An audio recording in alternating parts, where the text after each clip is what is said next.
ഇന്നത്തെ രാവിലത്തെ കുറച്ച് വിശേഷങ്ങളാണ് കേട്ടോ. രാവിലെ കുറച്ച് ദിവസമായിട്ട് അടുപ്പിച്ച് മഴയാണ് കേട്ടോ. രാവിലെ നമ്മൾ എണീറ്റ് വരുമ്പോൾ നല്ലൊരു മഴയുണ്ടാവും. അത് കഴിഞ്ഞ് കുറച്ച് കഴിയുമ്പോൾ മഴയൊക്കെ ഒന്ന് കുറഞ്ഞ് ഒരു ഇളം വെയിൽ വരും. എന്നാലും നല്ലൊരു വെയിലും ഇല്ല, നല്ലൊരു തോർച്ചയും ഇല്ല കേട്ടോ. അപ്പോൾ ഞാൻ എണീറ്റ് കഴിഞ്ഞപ്പോൾ ഒരു ഹാഫ് കുക്കുംബർ എടുത്തിട്ട് ഒരു ജ്യൂസ് കുടിച്ചു കേട്ടോ. കുക്കുംബർ ഭയങ്കര നല്ലതാണ് നമ്മുടെ ശരീരത്തിന്. ഇതുപോലെ ഈ റിച്ച് ആയിട്ടുള്ള ആൻറ്റി ഓക്സിഡൻറ്റ് കാര്യങ്ങളൊക്കെയാണ് കേട്ടോ. അപ്പോൾ ഞാൻ സ്ഥിരമായിട്ട് കുടിക്കാറൊന്നുമില്ല, മടിയാണ്. എപ്പോഴും വിചാരിക്കും ഡെയിലി ഒരു അര ഗ്ലാസ്സെങ്കിലും കുടിക്കണമെന്ന്.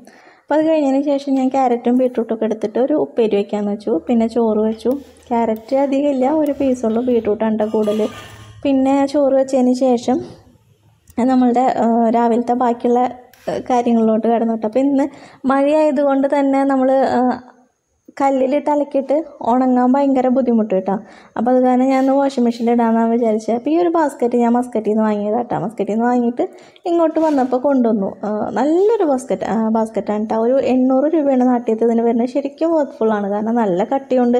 പിന്നെ ഒരു കാർഡ്ബോർഡ് ബോക്സിൽ വെച്ചിട്ടാണ് ഞാൻ അങ്ങോട്ട് കൊണ്ടുവന്നത്. അതിനകത്തൊരു കംപ്ലൈൻറ്റ് ഒന്നും വന്നില്ല. പിടിക്കുമ്പോൾ തന്നെ നമുക്ക് നല്ലൊരു പ്ലാസ്റ്റിക്കിൻ്റെ മെറ്റീരിയലായിട്ടുള്ള ഒരു ബാസ്ക്കറ്റായിട്ട് നമുക്ക് ഫീൽ ചെയ്യും കേട്ടോ. അപ്പോൾ വാഷിംഗ് മെഷീനിലാണ് ഞാൻ ഇന്ന് അലക്കിയത്. പിന്നെ ഞാൻ ഇടയ്ക്ക് ഇപ്പോൾ ഈ ക്ലോത്ത് മെറ്റീരിയലിൻ്റെ ഷൂസൊക്കെ ഉണ്ടാവുമല്ലോ, അതൊക്കെ ഒരുപാട് എല്ലാവരും കൂടെ കുട്ടികളുടെ എൻ്റെ ഇക്കാടെ എല്ലാവരും കൂടെ ഞാൻ വാഷിംഗ് മെഷീനിൽ ഇടാറുണ്ട് കേട്ടോ. അതിനി ഒരെണ്ണയ്ക്ക് അനച്ച് കഴിഞ്ഞാൽ കല്ലിൽ അലക്കും. അല്ല ഒരുമിച്ചൊക്കെ പുറത്ത് പോയി വന്ന് കഴിഞ്ഞാൽ തഴുക്കൊക്കെ പറ്റിയിട്ടുണ്ടെങ്കിൽ എല്ലാം കൂടെ വാഷിംഗ് മെഷീനിലിടും. പിന്നെ ഞാനത് ചോപ്പറിലാണ് കേട്ടോ ഉണ്ടാക്കുന്നത്. അപ്പോൾ ഈ ബീട്രൂട്ട് കട്ട് ചെയ്യണതിൻ്റെ കൂടെ തന്നെ ഞാൻ പച്ചമുളക് ഇട്ട് കൊടുത്തു. അപ്പോൾ ചെറുതായിട്ട് അതും കൂടെ വരുമ്പോൾ പിന്നെ കടിക്കുമ്പോൾ ഒരു ഭയങ്കര ഒരു മുളകിൻ്റെ ഫീൽ നമുക്ക് തോന്നില്ലല്ലോ എന്ന് വെച്ചിട്ട് പിന്നെ ഒരു പാൻ എടുത്ത് വെളിച്ചെണ്ണ ഒഴിച്ച് അതിനകത്ത് കടുക് പൊട്ടിച്ച് സവാളയും വെളുത്തുള്ളിയും കൂടെ ചെറുതായിട്ട് കട്ട് ചെയ്ത് ഇതിനകത്തേക്ക് ഇട്ട് കൊടുത്തു കേട്ടോ. ഇട്ട് കൊടുത്ത് അത് നന്നായി വാടി വന്നപ്പോൾ ബീട്രൂട്ടും കൂടെ ഇട്ട് കൊടുത്ത് ഉപ്പിട്ട് നന്നായിട്ട് മിക്സ് ചെയ്ത് മൂടി വെച്ചു. അപ്പോൾ ഇന്ന് നമുക്ക് ബീട്രൂട്ട് ഉപ്പേരിയാണ് കേട്ടോ, വേറെ പ്രത്യേകിച്ച് കാര്യങ്ങളൊന്നുമില്ല. പിന്നെ ചോറിൽ എൻ്റെ വീട്ടിലെ ചോറിൽ ഉപ്പിടണ ശീലമില്ല. പക്ഷേ ഇവിടെ വന്നേ പിന്നെ ഇങ്ങനെ ഉപ്പിട്ട് കഴിച്ച് ഇപ്പം എനിക്കും ഉപ്പിടാണ്ട് കഴിക്കാനൊരു സുഖമില്ല. പിന്നെ വീട്ടിൽ കുട്ടികൾക്കും ഇക്കാക്ക് നിർബന്ധമാണ്. അപ്പോൾ ഓട്ടോമാറ്റിക്കലി പിന്നെ നമ്മളും അതിലോട്ട് അങ്ങനെ ആയിപ്പോയി. പിന്നെ രാവിലെ ഇന്ന് റിച്ചുവിന് മാത്രമേ ക്ലാസ്സുള്ളൂ, കാരണം റിച്ചുവിന് ഇപ്പോൾ എക്സാം നടന്നുകൊണ്ടിരിക്കുക. മിച്ചുവിന് ക്ലാസ്സില്ല. അപ്പോൾ ഇവൻ കഞ്ഞി കുടിക്കുകയാണ്. കഞ്ഞിയുടെ കൂടെ ഇടയ്ക്ക് ഞാൻ മുട്ട വറുത്ത് കൊടുക്കും, പക്ഷേ അച്ചാറൊന്നും തീരെ ഇഷ്ടമില്ല. പിന്നെ കഞ്ഞിയുടെ കൂടെ സൈഡായിട്ടൊന്നും കഴിക്കാനും താല്പര്യമില്ലാത്ത ആളാട്ടോ. എപ്പോഴും പ്ലെയിനായിട്ട് കഞ്ഞി കുടിക്കാനാണ് ഇഷ്ടം. എനിക്കും കഞ്ഞിയുടെ കൂടെ ഒന്നും കഴിക്കാൻ ഇഷ്ടമില്ല കേട്ടോ, കഞ്ഞി വെറുതെ കഴിക്കാനിഷ്ടം. പിന്നെ നമ്മൾ ഇവൻ പോണോടുകൂടി തന്നെ കിച്ചണിലത്തെ കുറച്ചൊക്കെ ക്ലീനിങ് ഒന്ന് കഴിഞ്ഞു കേട്ടോ. പിന്നെ പ്രത്യേകിച്ച് പണിയൊന്നും ഉണ്ടായില്ല. ഞാൻ എപ്പോഴും പറയണ പോലെ തന്നെ എന്തെങ്കിലും ഒരു ഐറ്റം വെച്ച് കഴിഞ്ഞാൽ ആ ഒരു ഐറ്റം തന്നെയായിരിക്കും ഹോൾ ഡേ നമ്മൾ കൊണ്ടുപോവുക. പിന്നെ അന്ന് ദിവസം വൈകുന്നേരം നമ്മൾ സോസേജും കൂടെ ഫ്രൈ ചെയ്തു കേട്ടോ. പിന്നെ ഈ ബീട്രൂട്ടിൻ്റെ കൂടെ പപ്പടം കൂടെ വറുത്ത് ഇന്ന് ഉച്ചയ്ക്ക് നമുക്ക് അങ്ങനെയായിരുന്നു കേട്ടോ, പപ്പടം ബീട്രൂട്ട് ഉപ്പേരിയായിരുന്നു. പിന്നെ രാവിലെ റിച്ചു പോണ നേരത്ത് കുറച്ച് നേരം റിച്ചുൻ്റെ കൂടെ ഞാൻ ഫ്രണ്ടിൽ പോയി ഇരിക്കും കേട്ടോ. രാവിലെ അവനക്ക് മലയാളം എക്സാം ആയിരുന്നു. സോ എഴുതുന്നിടത്ത് കെ എഴുതി വയ്ക്കും, കെ എഴുതുന്നിടത്ത് വേറെ എന്തെങ്കിലുമൊക്കെ എഴുതി വയ്ക്കും. അപ്പോൾ അങ്ങനെയായിരുന്നു. അപ്പോൾ അങ്ങനെ എഴുതി പഠിപ്പിച്ചുകൊണ്ടിരിക്കുകയായിരുന്നു ഇമ്പോർട്ടൻ്റ് ആയിട്ടുള്ള ക്വസ്റ്റ്യൻ ആൻസേഴ്സും കാര്യങ്ങളൊക്കെ. പിന്നെ പപ്പടം വറുക്കുമ്പോൾ ഞാൻ അതിൻ്റെ കാരം കളയൂട്ടോ. കാരം ശരീരത്തിന് നല്ലതല്ല എന്നുള്ള റീസൺ കൊണ്ട് മാത്രമൊന്നുമല്ല, കാരണം അത് കാരത്തോടു കൂടി വറുക്കുമ്പോൾ വെളിച്ചെണ്ണ പെട്ടെന്ന് കറുത്ത് പോകും കേട്ടോ. അത് കാരണം പിന്നെ നമുക്ക് ആ വെളിച്ചെണ്ണ ഒന്നും യൂസ് ചെയ്യാനും പറ്റില്ല, ചിലപ്പോൾ ബാലൻസ് ഉണ്ടാവും അങ്ങനെ. പിന്നെ ഞാൻ സാധാരണ ഇങ്ങനത്തെ ഒരു പാനിലല്ല കേട്ടോ പപ്പടം വറുക്കാറ്. ഇതിനകത്ത് വെളിച്ചെണ്ണ ബാലൻസ് ഉണ്ടായതുകൊണ്ട് അങ്ങനെ വറുത്തെടുത്തതാണ്. വളരെ കഷ്ടപ്പെട്ടിട്ടാണ് വറുത്തത്, കാരണം പാനൊക്കെ കുറച്ച് ചെരിച്ച് പിടിച്ചിട്ടൊക്കെയാണ് കേട്ടോ ഇത് വറുത്തെടുത്തത്.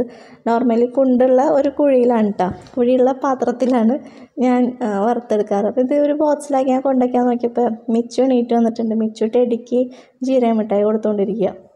ഞാൻ എപ്പോഴും ഇതുപോലെ ഒരു ടിന്നിൽ ജീരക മിഠായി വാങ്ങിച്ചു വയ്ക്കും കേട്ടോ, കാരണം എനിക്ക് അങ്ങനെ എപ്പോഴെങ്കിലും നമുക്ക് എന്തെങ്കിലും സ്വീറ്റായിട്ട് കഴിക്കണം തോന്നിക്കഴിഞ്ഞാൽ ഇങ്ങനത്തെ ഐറ്റംസ് കഴിക്കുമ്പോൾ ഒരു 2 എണ്ണം വായിക്കെടുത്തിടുമ്പോൾ ഭയങ്കര ഒരു ഇഷ്ടം തോന്നും. പിന്നെ ഞാൻ എൻ്റെ ഒരു ഷൂ വാഷ് ചെയ്യാനുണ്ടായിരുന്നു, അപ്പോൾ ഷൂ വാഷ് ചെയ്തു.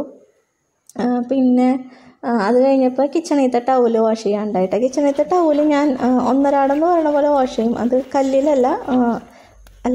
ഒന്നരാടം വാഷ് ചെയ്യും. അല്ലെങ്കിൽ ഡെയിലി 2-3 നേരമൊക്കെ നമ്മൾ വാഷ് ബേസിൻ്റെ അതായത് സിങ്കിൻ്റെ അടുത്ത് തന്നെ ഇത് വെച്ചിട്ടുണ്ട് കേട്ടോ, ഒരു സോപ്പ് വെച്ചിട്ടുണ്ട്. അപ്പോൾ അതുകൊണ്ട് തന്നെ കഴുകും. പക്ഷെ അതുകൊണ്ട് കഴുകിയാലും കല്ലിൽ ഉരച്ചില്ലെങ്കിൽ ഒരു തുണിക്കൊരു സുഖം എനിക്ക് ഫീൽ ചെയ്യാറില്ല.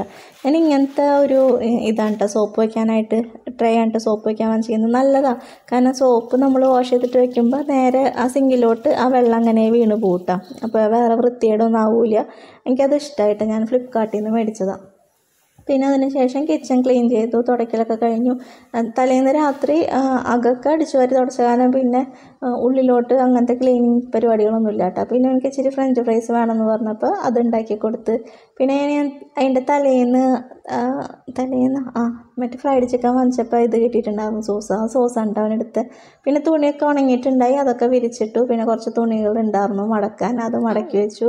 പിന്നെ അവനെയും കൊണ്ട് ഞാൻ ഹോളിലോട്ട് ഇങ്ങോട്ട് പോന്നു കേട്ടോ. പിന്നെ ഞാൻ ഇന്ന് എൻ്റെ ഫേസിൽ ആൽപ്സോണിനസിൻ്റെ ഒരു സാൻഡൽവുഡിൻ്റെ ഫേസ് മാസ്ക് അപ്ലൈ ചെയ്തിട്ട് ഫസ്റ്റ് ടൈമാണ് കേട്ടോ ഞാനിത് വാങ്ങുന്നത്. ആൽപ്സിൻ്റെ ഫസ്റ്റ് ടൈം. അതിന് മുന്നേ ഞാൻ ഇതുപോലത്തെ പൗഡർ വേറെ വാങ്ങിയിട്ടൊക്കെ ഉണ്ട്. ഞാനിത് തൈരിലാണ് മിക്സ് ചെയ്തത്, കാരണം അതുകൊണ്ട് തൈര് നമുക്ക് സ്കിന്നിന് ഭയങ്കര നല്ലതാണ് കേട്ടോ എപ്പോഴും. അപ്പോൾ ഞാൻ തൈര് യൂസ് ചെയ്ത് മിക്സ് ചെയ്ത് തേച്ചു. അപ്പോൾ വെള്ളം അടിച്ച് കഴിഞ്ഞാൽ എനിക്ക് തോന്നും പെട്ടെന്ന് ഫേസിലിങ്ങനെ ഡ്രൈ ആയി പോയാൽ, തൈരായതുകൊണ്ട് തന്നെ കുറേ നേരം ഇങ്ങനെ വെറ്റായിട്ട് തന്നെ ആയിരുന്നു. പിന്നെ നമ്മൾ ചുണ്ടിൻ്റെ മുകൾ വശമൊക്കെ വേർക്കൂലേ, അപ്പോൾ അതങ്ങനെയായിരുന്നു കേട്ടോ. അപ്പോൾ ഇത്രയേ ഉള്ളൂ നമ്മളൊരു ഇൻഷാ അല്ലാഹ് വീഡിയോ ഇഷ്ടമായെന്ന് വിചാരിക്കുന്നു. ടാറ്റ.